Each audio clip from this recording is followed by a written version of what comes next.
there's a lot of people that really want to see this lecture later, so please record. Perfect. We're recording right now. So I guess I'll introduce Fanny here, and then she can get started with everything she has to say, which is a lot about a huge topic. Fanny Lakoubay is a French-born, New York-based digital art advisor with 12 plus years of experience in art and technology. As an advisor, she supports institutional and private collectors who want to enter or better navigate the NFT art space. So take it away, Fanny. Great. I'm actually gonna share my screen if you don't mind. And present. So I have to acknowledge that it's May the 4th because it's a big thing in crypto and for nerds like me who like Star Wars. So may the 4th be with you, and that's my introduction. Yeah, thanks, Chris, for the introduction. I've always been in like what now people call art and tech. I work at Artnet for 8 years and Christie's for 4 years before falling into the blockchain rabbit hole, as we call it, because that was in 2018 when there was a first wave of interest from the art market on blockchain. And it was absolutely not at the NFT level, but it was at the blockchain-based registries like Artory or Various Art to verify and have a record on the blockchain of physical paintings. So, fast forward to 2021, like these use cases are a little bit on the back burner because the art market has done without them for many, many years, and now took more and focus on the why NFT is a new format that is not perfect, but that has a lot of potential. So without further ado, I think one thing to acknowledge is that what you mostly see in the news or when you search NFT is an absolute jargon of code or the Beeple collage. I mean, let's face it, still to this day, all the articles about NFT have like almost copy and paste paragraph about Beeple. But what you hear is really like blah, blah, blah, Bitcoin, $69 million. And that's really not helpful, right? Like, and I should add to that like line of like what we hear is about like the outrageous ecological impact, which I will obviously cover, and I'm sure you might have questions about that. But really, I'm going to cover 3 things that you need to know, and of course, you can go into very much details in the technical details of NFTs, but really, like for our use case in the arts, one thing to really understand is that first, like NFT is a token, and you have 2 types of token in blockchain. You have the fungible tokens, which are all the money, like pretty much currency is fungible. With Bitcoin, 1 Bitcoin is the same as another Bitcoin, and dollar or Ether is the same. And NFT stands for non-fungible token, and this is everything that is unique. So this is why it has like a lot of applications for things like collectibles, art, real estate, anything else that is non-fungible. And someone who said like we were talking about the difference between fungible and non-fungible was saying, well, it's very easy. Everything else but money is non-fungible. Like everything around you is non-fungible, pretty much. So, so first, like is this like non-fungible idea, and then what is always a little bit like misinterpreted is that the token that is saved on the blockchain is a unique identifier for a digital asset. But the digital asset, and in this case, if we talk about a JPEG or a video file, doesn't live on the blockchain. So the token and the file are separated, and the non-fungible token is saved on the blockchain with a record of transactions and history of owners and everything, but it points to a file that is stored somewhere else that will cover decentralized storage a little later, or not today. But and the third thing is that like it doesn't rely on one central authority. Like for example, if you post something on Instagram, if you read the terms and conditions, which I really encourage everybody to do because nobody does, and you really actually give out all your rights and all like a license to the platform to do anything they want with your assets, which now like the goal of not having a centralized authority is to regain ownership of these digital assets. And why do we care, right? Because we're talking about art here, and everything that I told you. So non-fungibility, the unique identifier, and the decentralized aspect of it allow for the first time to own digital files. And I think this is very important when, especially you talk with digital artists who have worked with softwares and AI and code and digital files. Before blockchain, they had no way to like really identify what is the actual work, unique or limited edition versus copy that would go on social media and everywhere else. And for the first time, and for me, this is the real potential, is that you can own and have rare digital files. And that's why you're gonna see like sometimes like, well, super rare, for example, which is one of the platform, is called rare because they call it rare art sometimes as well for NFTs. So and that's especially important, this ownership and like pretty much uniqueness, because it's easy to recognize the original Mona Lisa from the copies, but when you only have the digital file, well, there was nothing that could tell you which was the original and the copy beforehand. The traceability is a problem that the art world has struggled with for many, many years. And so like this history of data and who owned what and what was transferred at one point, it's having worked at artnet for many years and paid for artnet after that for many other years. It's free and it's all available. So it's almost too much data at once, and really quite enjoyable. Not perfect because there's still a problem with, you will hear a lot that like the blockchain markets are anonymous. They're actually not anonymous, they're pseudonymous. Because, Igloo House maybe is the same person as Los Ojos Moongate. That I don't know, but it's identified as like two separate like accounts, pretty much, if you want. So it's not perfect, but it's much better traceability than before.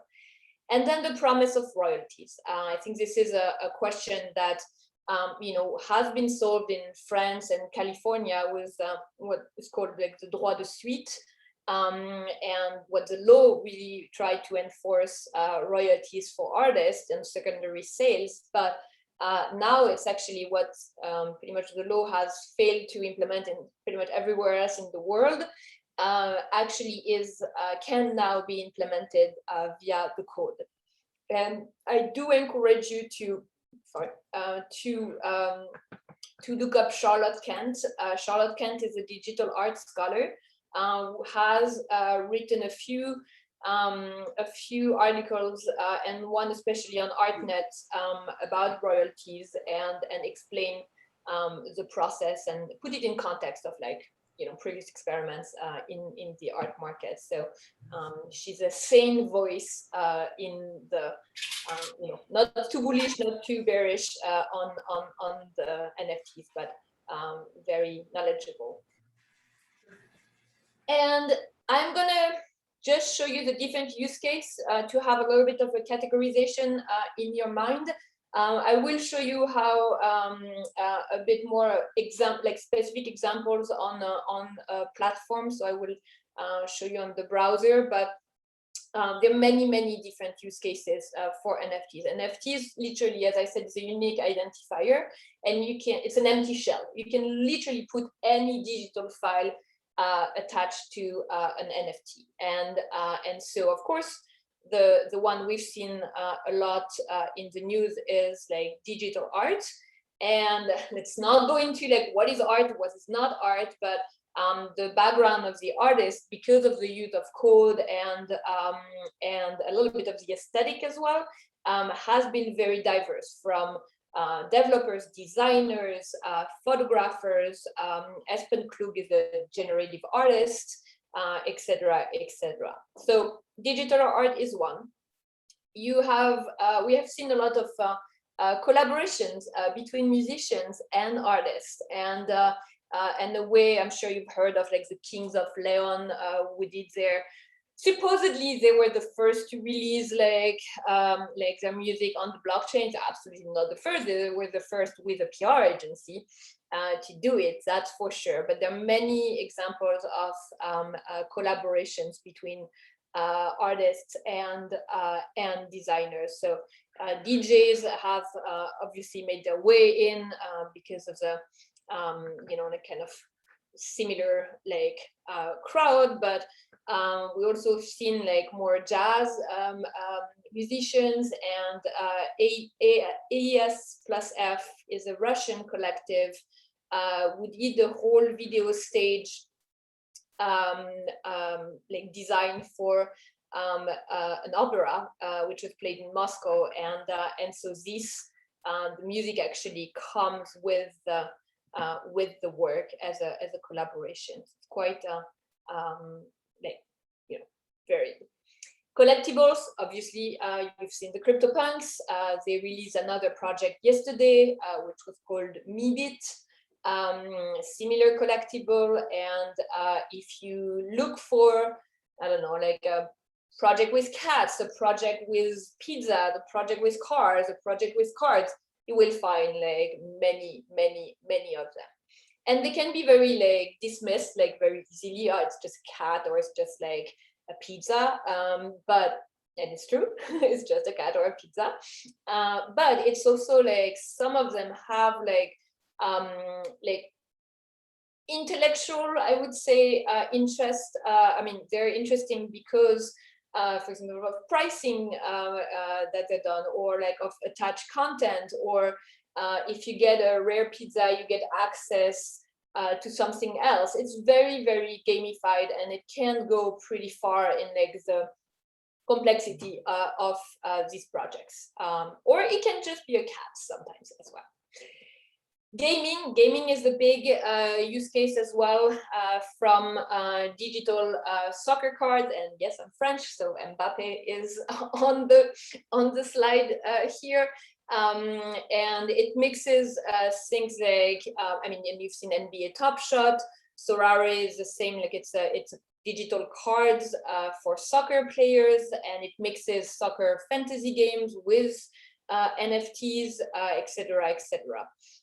So games is like, and the universes, like the sandbox is a universe where you can design your game, but also design the characters of the game and sell this as NFTs that can be used in other games.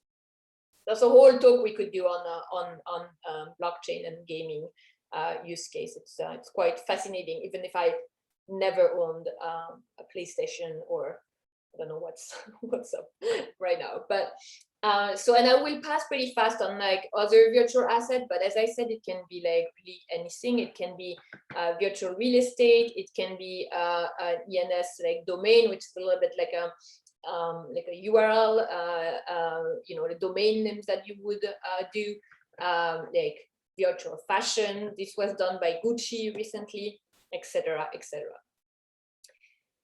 So, okay, so where is it? Because it's like, oh, okay, you have this like artworks, but how does it work? Well, it's actually not very different from traditional browsers. I mean, all the marketplaces that you hear about, like OpenSea, Super Rare, etc., they're accessible via your browser.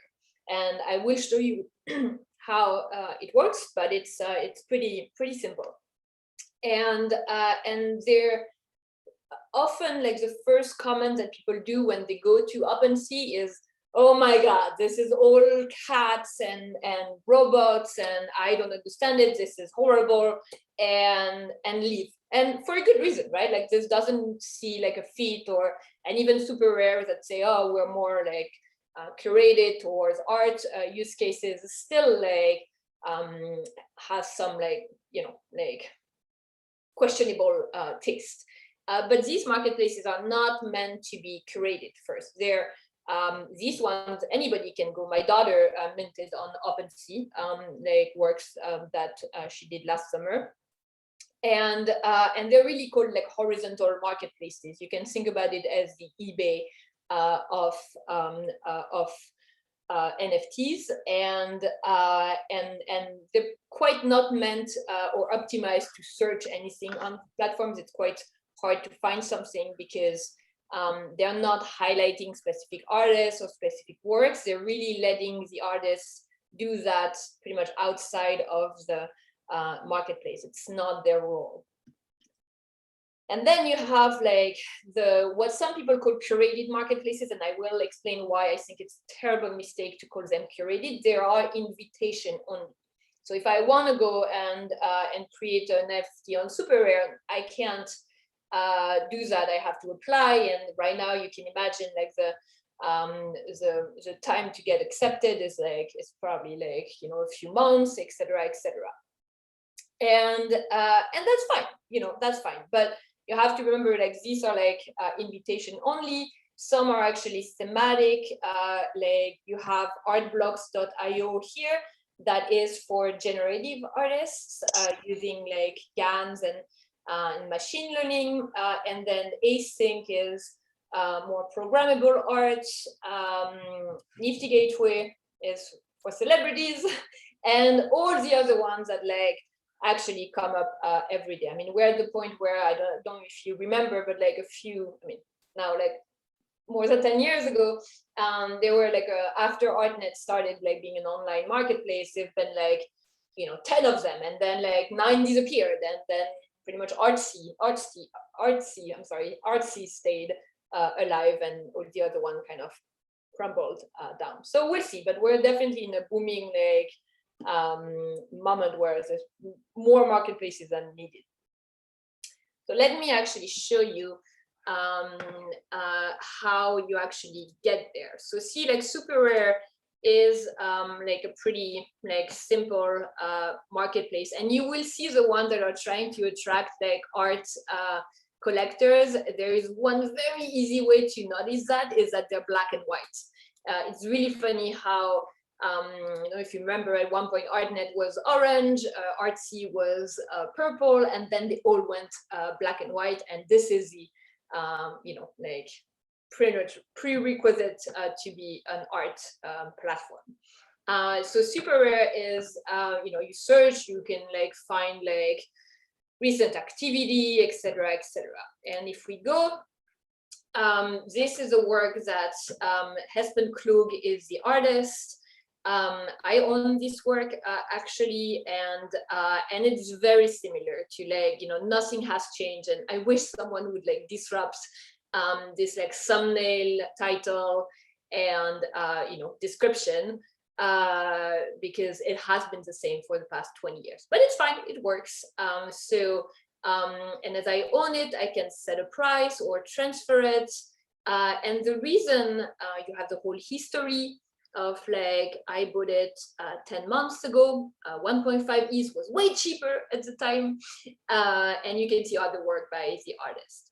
And the way I'm logged in actually is not via username and password like we're used to, but I am actually, I have an extension here, which is my crypto wallet, where I have a little bit of cryptocurrency, not much.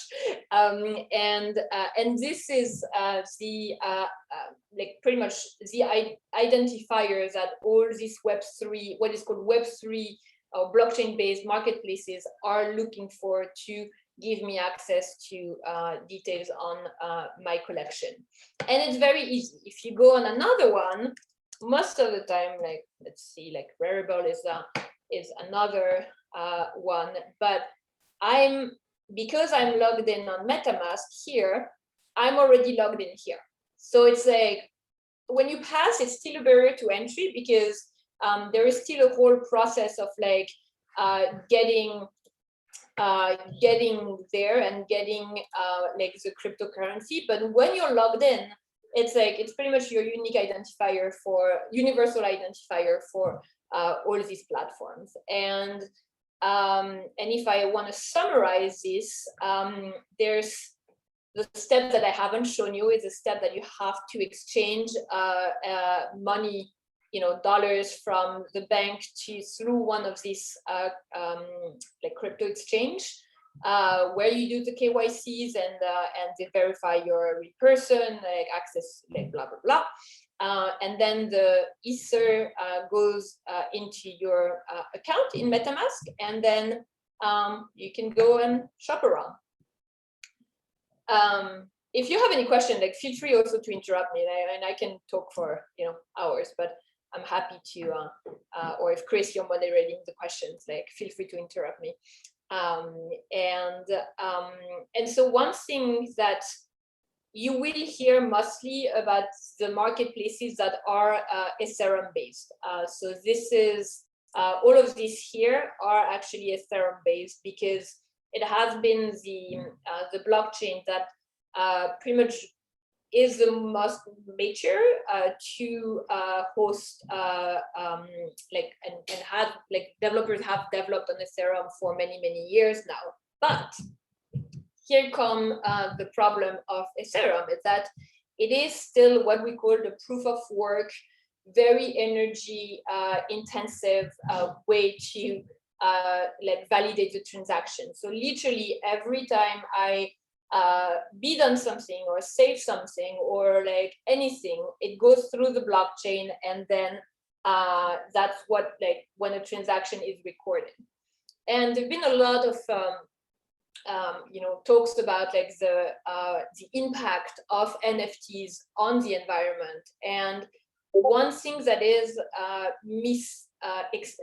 badly explained, I would say, in the mainstream media is that Ethereum with 1 million NFTs or with 0 NFTs will consume the same amount of energy.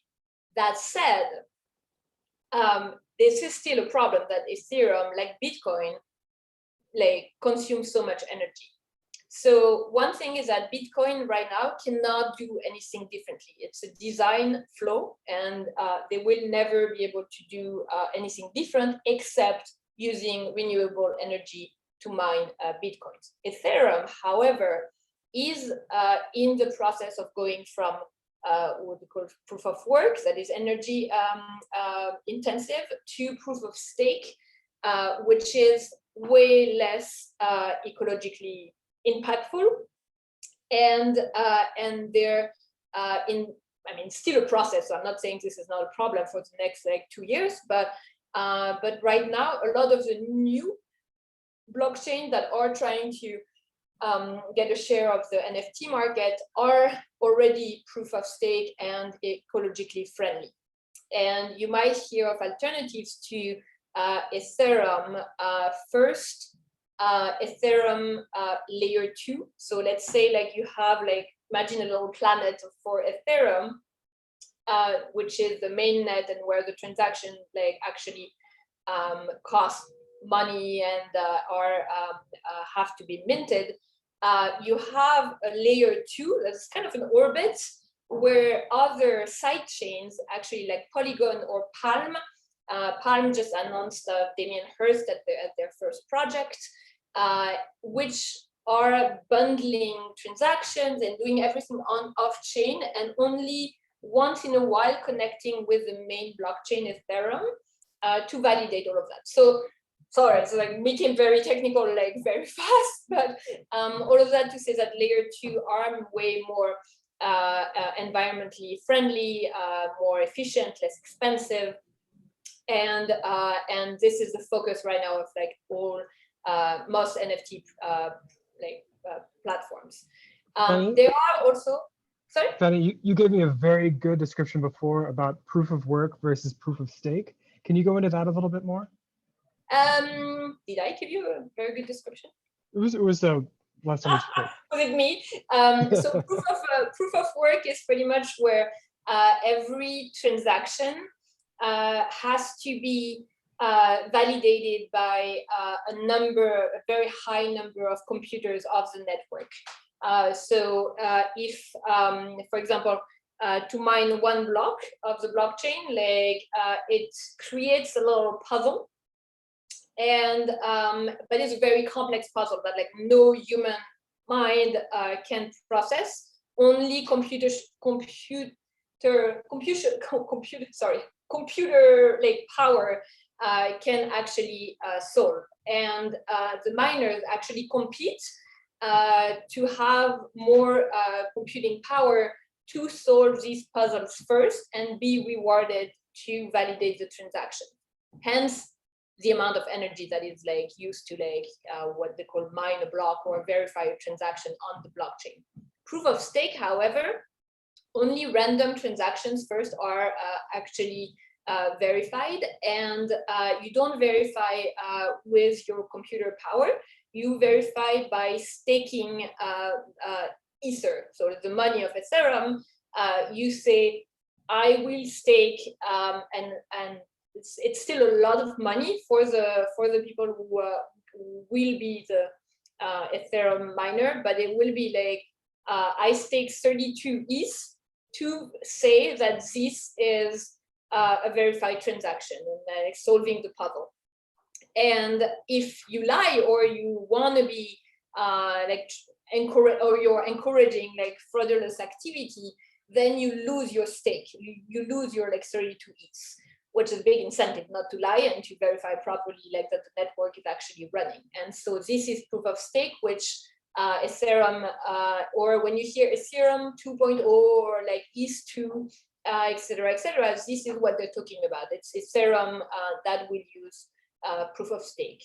And things like Tezos or Flow or Polkadot, we're doing a big push on NFTs right now.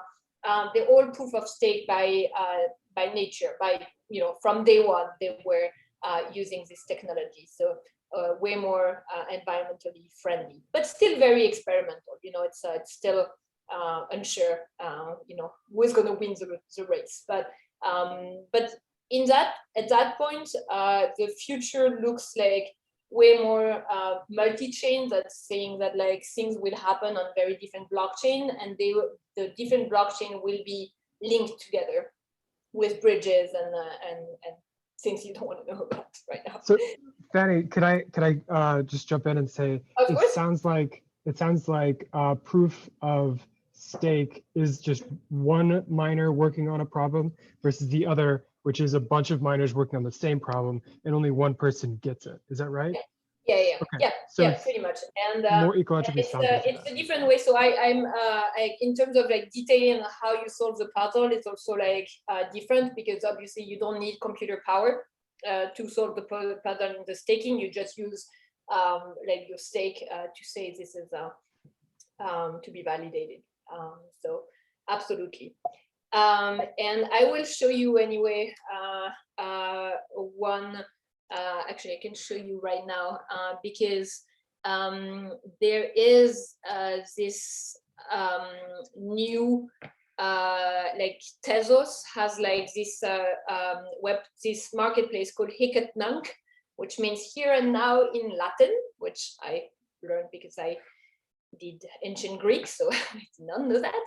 And it is like one extremely interesting example where artists who were doing like works on Ethereum, like actually Hespen Klug or a few other artists that I don't have here, but a lot of like very prominent artists have actually decided to leave Ethereum for I mean, they still sell some big items on Ethereum because still they need to make a living, but they are actually experimenting more and more on this like HEC marketplace.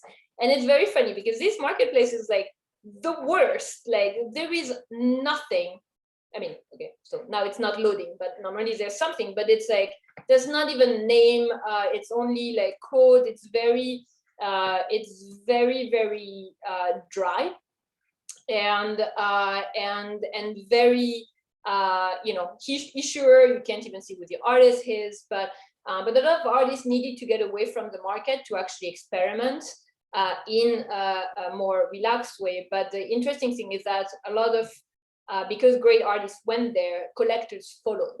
And now it's getting a lot of traction. It has an even larger growth in terms of users than OpenSea.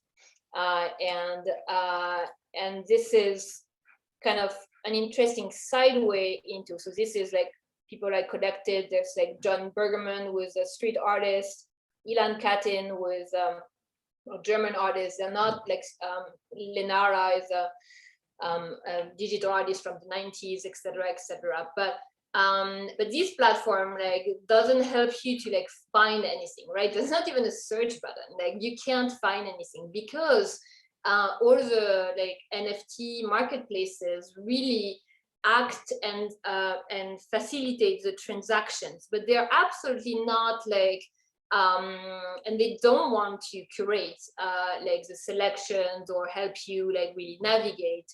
It's really right now the whole curation is done outside of the platforms. And for HEC Nank, a good example is they have two things. They I mean, there's a few independent curators, like, so I encourage you to follow this account. She's Nicole here is just founded this this Twitter account a few months ago, and just by doing interviews with artists, she does like HEC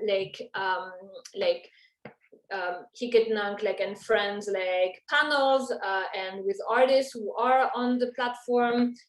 She's doing like selections of the week. We're back. In a little like fun way with like little TVs, like to actually like tell people who to follow and who is new in the space, etc., etc. So this is very interesting because a lot of people are like, okay, but I can't find anything. There's nothing like recommended for me, etc., etc. But I think this is where it's quite interesting as well, because you see all the ways to do curation, like with independent curators, and so there's Nicole, there's there are like a lot of we have one talk every Monday in Clubhouse to talk about that. We have MoCDA, which is the Museum of Contemporary Digital Art, and MoCDA, for example, does interviews and editorial for the platform. So it's quite similar, I would say, to like the for like, you know, the traditional art market. But one thing that is very interesting and that has been called to attention, because it's sort of, you see that when new art movements are being created, is that there's a lot of support from one artist to another. So see here, you will see like a lot of like, okay, so the artist is Ilan and the owner is Mattia Cutini, and they're just two artists, and reverse, like you will see in Ilan's collection a lot of works by Mattia, and this is some sort of like things that are like really strong like power right now, because it is still a very small community of artists, and you know, behind the big like people and the four other who make a lot of money, this is still a very small community, like we're like building something new, and that, you know, is definitely not perfect, but they're trying. And then collectors as well.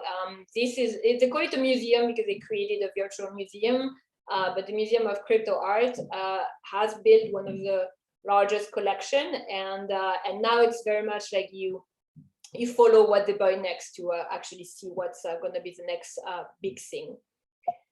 And there's definitely, and that's the funny part, is that of course, when we hear decentralization and bring the value and bring the all the value back to the artists, like all the art professionals and art galleries and so on, they kind of look the other way because they're like, okay, we're just trying to get me out of a job right here.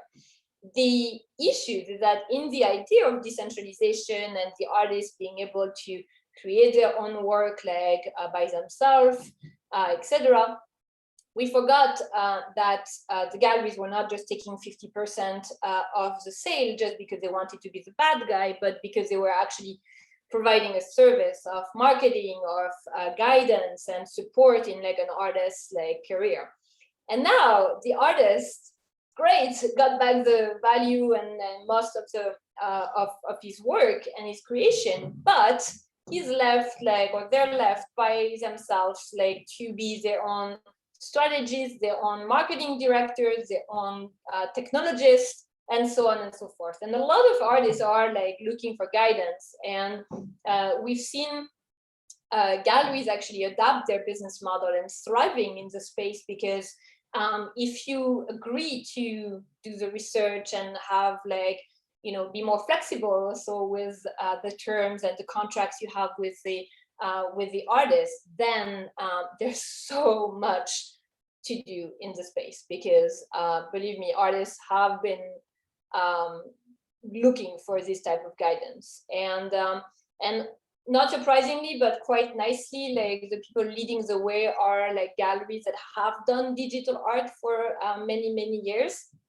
And you have like Beatforms Gallery in New York, Transfer Gallery in LA, Left Gallery in Berlin, who are doing a great job at like at looking at problems as well and saying, okay, this is not the right way to do it. We should do it the other, like another way, or like iterate on that. And more you're going to have curated platforms that are not like an open sea of like everything and nothing, but really working with a very few number of artists. And Art Blocks, I was mentioning it for generative artists, it's literally a playground for artists working with code and like algorithm to play around and display their art. And again, as I mentioned, like if you can like adapt yourself, like this is gonna be like, the Hermitage like museum is like planning an NFT exhibition. Pace Gallery is actually like including it for the artists, and of course you've heard of the sale at Christie, Sotheby's, and Phillips of NFTs. So that said, it's like I'm not like born yesterday. It's like, yeah, they're also all trying to get a piece of the cake to not be left out, right? Like there's money, so let go where the money is. And Christie's have been very criticized for like hosting the Beeple sale and now the CryptoPunk sale on their own platform, because when you think about the usefulness of the blockchain, it's to have all the transactions on the blockchain. And so technically the Beeple sale really never happened, right? Because it's like was done on Christie's like centralized like network and so on. So Sotheby's has like tried like something a little bit smarter to use a blockchain based marketplace called Nifty Gateway, and I will not. They tried their best. Nifty Gateway is still very centralized, but I will stop here, otherwise you'll be hearing my venting about Nifty Gateway for an hour. But contact me afterwards if you're interested in that topic. And so what now, right? Because there have been, okay, so there's, we've seen JPEGs and video files and so on being like auctioned off and artists making profit out of it. But as I said, NFTs are like an empty shell, and they're literally every NFT can be programmable. And the work that was sold at Phillips for actually 4 million here, it was before the sale ended, actually made Mad Dog Jones the most expensive artist, wait for it, in Canada. So just just in Canada, but still. And this is an NFT that actually replicates itself. So every 28 days, it actually creates another unique NFT, and everything is programmed in the code. And the topic of the NFT is the copier. So as you can see here, like the old Xerox machines like that you had in an office that always got jammed with like a paper blocked inside. So what the genius of Mad Dog Jones is that he actually programmed the option for the NFT to get jammed. So let's say if you it replicates itself every 28 days, you have a lot, but sometimes it can actually jam.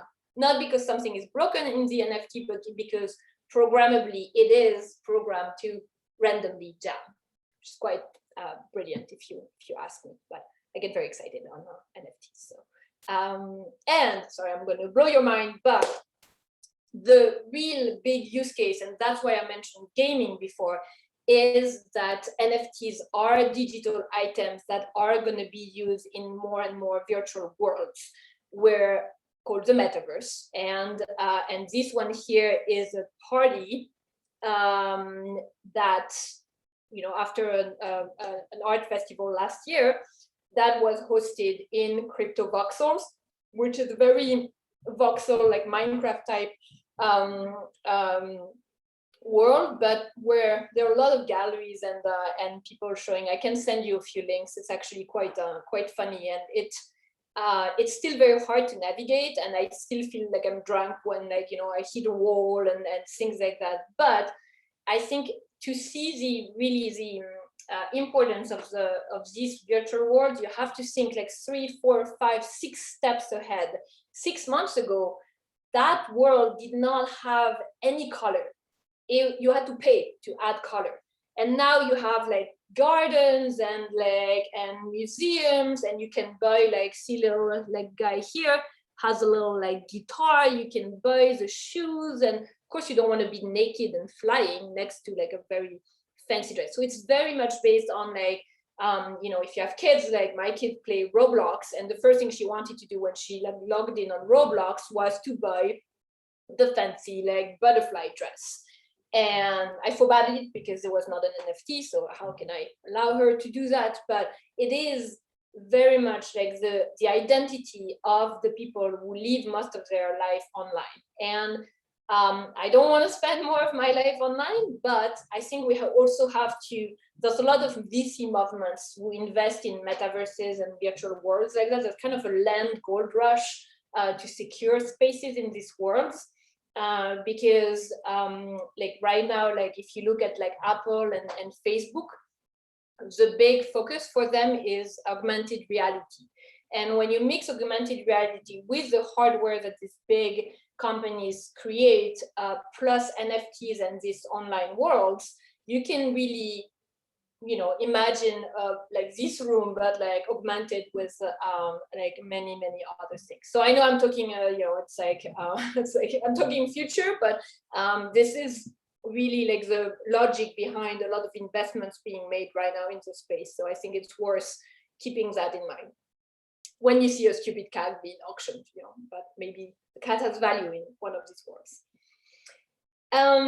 Again, I think we talked about that before, so I'm going to skip. But this is this proof of stake solutions that really are green NFTs is a big selling point.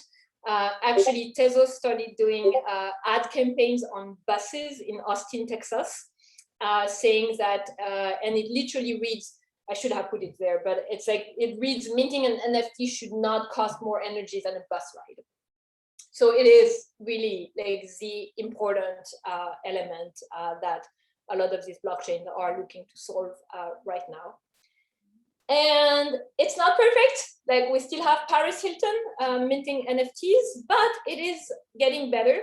Ola Volo is a great artist who has actually launched her first NFT, and she's a public art artist based in Canada who does murals and with augmented reality, and now is also doing NFTs. But we're always going to have good and bad artists. This is the same as the traditional art market. Not all artists are are good or bad, all of them. So. And I think something to remember is, and I'm always from the point of view, like, is there problems? So let's solve that, right? Let's not just throw the baby with the bathwater. Like, this is not perfect, but this is very recent. And so things are getting better. It's not perfect at all, but it still allows more digital artists for the first time to make a living. So I think this is a good first step, that we just reminding or remembering that is important. And I think we'll have to see a lot more, but that's really, like, now is really the time that we have to work hard in the space to work on better solutions. So we talked about, like, the environmental impact, making sure that it's really decentralized solutions, so that that's not like, if OpenSea disappears, that like nothing bad happens. Same thing with the storage, like the files are stored in like decentralized storage systems, but backup of the artworks need to be like better done to make sure like the file doesn't disappear. We need more curation and also more scholars and research to really document the space and help people navigate. And yeah, so I'm sure this is you right now. You're like, what the fuck? Sorry, I swear a lot since I'm French. But yeah, so I kind of always end with like 3 questions, like being like trying to know if you're feel more informed or more confused, and if you have if your opinion change, or if you're even considering like ever even working with NFT, whatever capacity you have. So would love to hear more of you. And I mean, you can find me. There's not that many Fanny or Lakoubay in anywhere. So especially in crypto. So so please reach out, and yeah, any questions it's a good start. Perfect. Thank you so much, Fanny. And I'm sure we have a lot of questions. So everybody can either unmute themselves or enter any questions that they have for Fanny into the chat. There was a lot covered. And I feel like it's like probably, and I'll send you the slides. Like it's there's nothing like proprietary, but this is definitely a lot to cover. So yeah, just to start things off, I have a question about the future of NFTs when it comes to integrating them into cyber worlds, like the metaverse. I know that I now know about the metaverse, and then there's the other one that was called, I'm sure there are other ones out there. There's one that's just escaping me right now. So actually, metaverse is just it's a common noun for meta universe. So it's all the online worlds. It's a synonym for that. So right now, the ones that there are obviously a million for like gamers, but the ones that are connected to crypto and blockchain, there's Crypto Voxel. That is like has this like Minecraft aesthetics that I showed you the picture of. There is Decentraland, and Decentraland is like kind of a blockchain-based Second Life. It's very cartoony and a bit more friendly, I would say. There is Somnium Space, which has more VR capabilities. So it's but it's a little flat. You know how like VR world, like sometimes it looks like there's just a flat planet or a flat person. Like it's a little bit like that. And then the fourth one is, go back to the fourth. The fourth one is called, and I'm blanking. It's called the Sandbox, and the Sandbox is really for people who want to develop voxel-based games. So you can develop the entire game environment, you can develop the avatars, you can sell the avatars, you can buy the land on the Sandbox. It's quite, and I'm happy to show you if you want, like just a quick view into the metaverse. That could be exciting. So if it's called Sandbox game. So Sandbox is the most, what is mind-blowing to me is, well, first, so you can get your own land. And this is what people do, is they go and here you have the map of the world, and you can see what is actually already been sold. And here, it's quite mind-blowing. Like all of these have been pretty much secured by different things, mostly gamers, but also like Gemini is a crypto,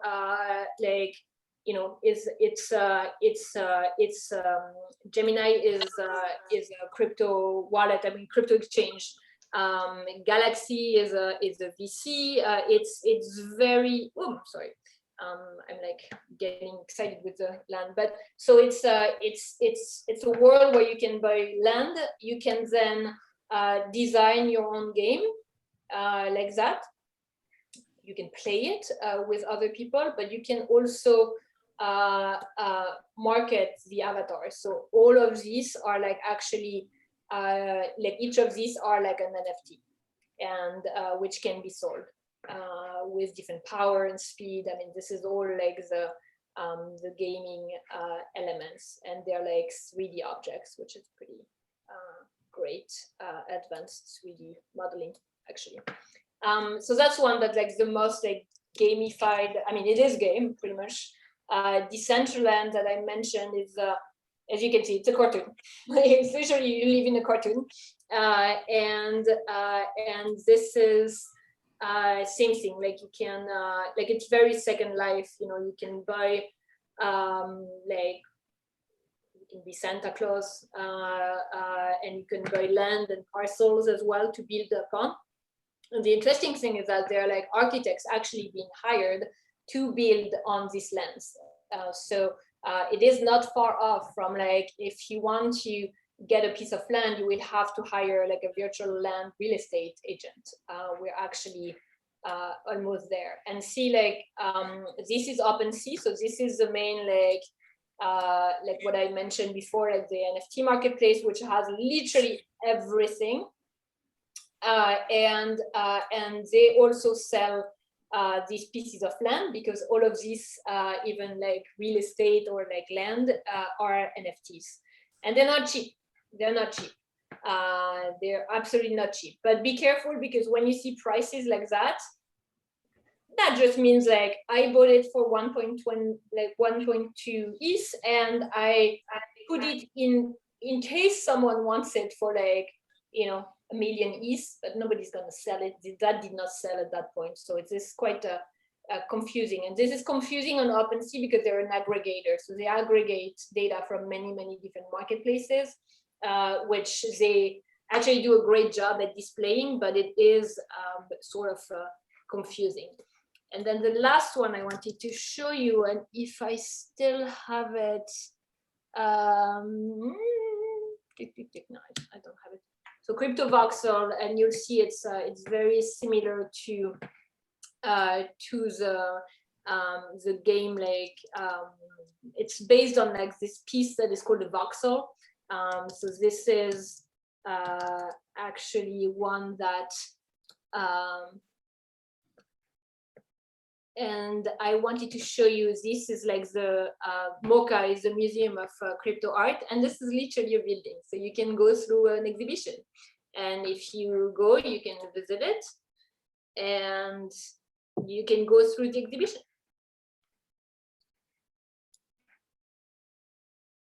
And then when you click on one, you can actually, not in this museum, but yeah, you can just go through. Here, Ophelia Fu is one the artist that did this work for one of the big conferences in Osaka. So that was based on this. You can look upstairs. Can't see it, I think, but you have a little flower. So So, you know, it's something that I'm myself is like, I'm very struggling, but it's a real exhibition. So it has a list of artists. Most of the museums, and they just finished this one, but most of the museums, if you click on the work, you can actually see the details of the work and get more details the same way you would have like a little white card next to the painting in a gallery. And if I find the stairs, you can go upstairs. You can see like, you know, this is like a Martin. And sometimes when you actually, you can link them to anywhere. So technically, see here, see this is like the creator.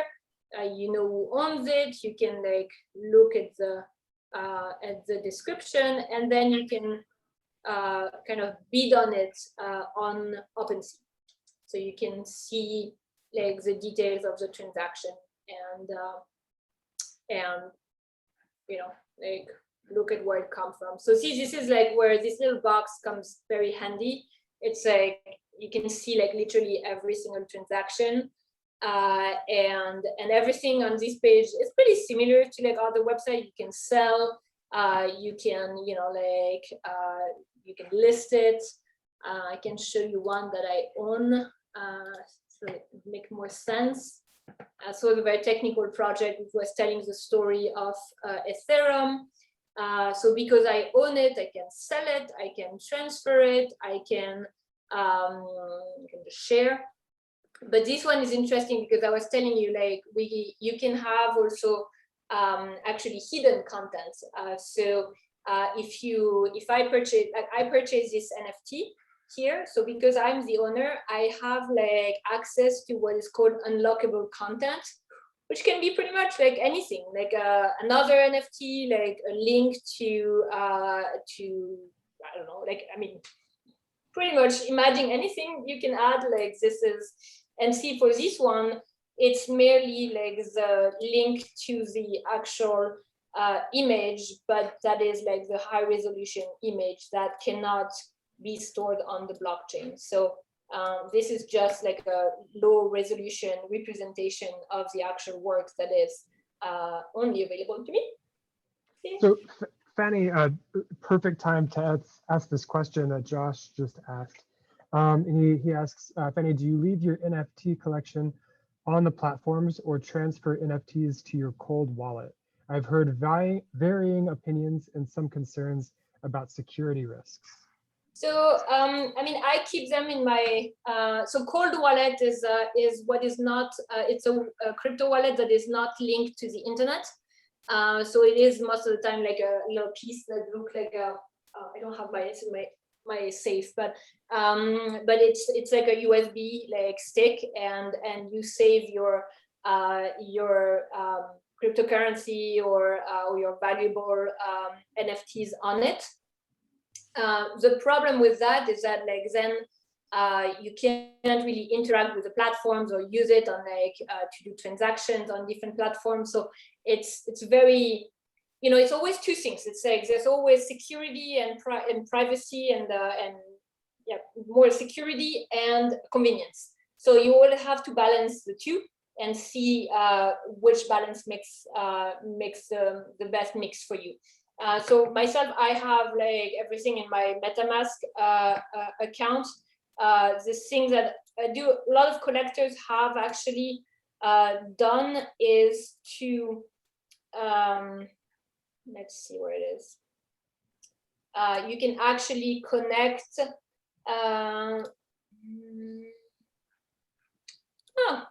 interesting. I can never find it, but somewhere you can actually connect your cold wallet to your MetaMask account.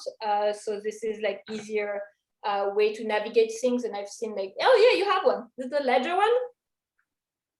Nice, very nice. So no, I haven't like done it because MetaMask has never been hacked, and really my collection is not that like, you know, like important to secure. But I'm actually very surprised that like I haven't heard like more of the two people who collected the Beeple $69 million work, plus like they already bought one that was like 20 million before.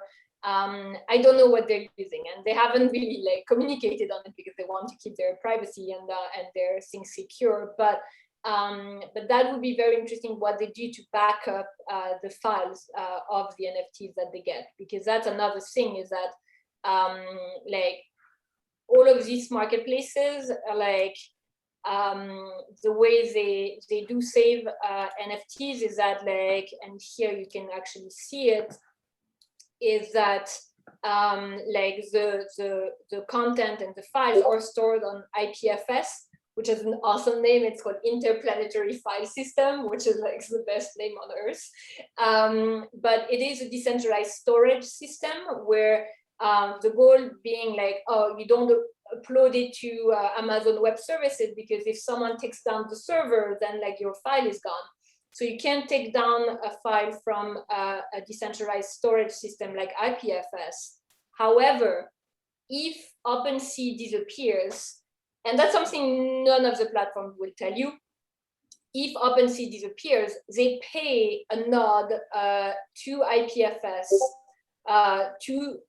for IPFS to actually keep like an access open to your files. If they disappear and stop paying this node, your files, you can get them back, but it's not super easy, like let's download that and let's move on like type of tasks. Like it's a quite technical process. So so there should be more ways to like actually have an archival package, and this is what actually Left Gallery and Transfer Galleries that I mentioned are working on, to really explain this part that, of course, none of the marketplaces are gonna really, highlight to you, but it's important to know that. So Jay, oh, and I can show you my collection. Actually, I haven't shown you. So Jay has a question about MetaMask and its security. He says that there could be like possible security risks. Jay, if you want to talk about that a little bit. Yeah, please. We actually have a question that we wanted to like bring up. I'm here with somebody. Oh no, we're good. Yeah. Oh, are you talking? Yeah. Oh, I'm on unmute. Oh, I was wondering about like I guess a couple questions about how like maybe social media sites like Instagram or Facebook could implement NFT or blockchain technology to bring more agency to users, and if that's even compatible with the existing business model. I'm glad you're asking that, because that's kind of the favorite like topic of like guessing how Facebook is going to get into NFTs, because they already announced that they or like hinted at the fact that they do want to have like a layer in Instagram, like, or Insta NFTs or whatever they're going to call it, as like paid images, on top of the free ones on Instagram. And there's really two ways they can go about doing that. One is to develop it themselves, and but based on like recently, like people have like analyzed like a little bit like the movements at Facebook and Instagram, and their focus on hiring or not hiring like blockchain based like jobs, and it doesn't seem that they're like really focusing on hiring more people. And another like way they could do that, and they've done that with Instagram, is acquiring an NFT based marketplace, or even like an NFT like a blockchain. And the most likely that has been in the radar for that, and again, it's all like speculation, like nothing has been announced by Facebook. I do not work for Facebook. This is not an investment advice, etc., etc. But there is the blockchain that hosts NBA Top Shot, which is called the Flow blockchain. And Flow is, so they hosted NBA Top Shot, but they were also the ones with CryptoKitties originally. So CryptoKitties was developed before Flow. So like the entire company behind this is called Dapper Labs. And they're the people who were like, created CryptoKitties. And then they launched NBA Top Shot recently on this new blockchain called Flow. And their positioning is very close to what Facebook might be looking for. Like, they work with a lot of brands already, so they do have a lot of knowledge of licensing. It's not just like one artist who get everything. I mean, there's a lot of licensing thoughts behind. They also call themselves like the blockchain for mainstream adoption, and more for collectibles and like things like that. So this is really a good I mean, I would put my like money on Facebook getting Flow, but just me.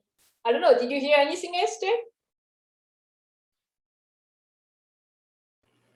No, nothing. No, nothing on my end. But I don't know. It's just such an open question. Like, from the internet we're coming from, where attention being monetized, and it seems like there's a shot at something a little different now.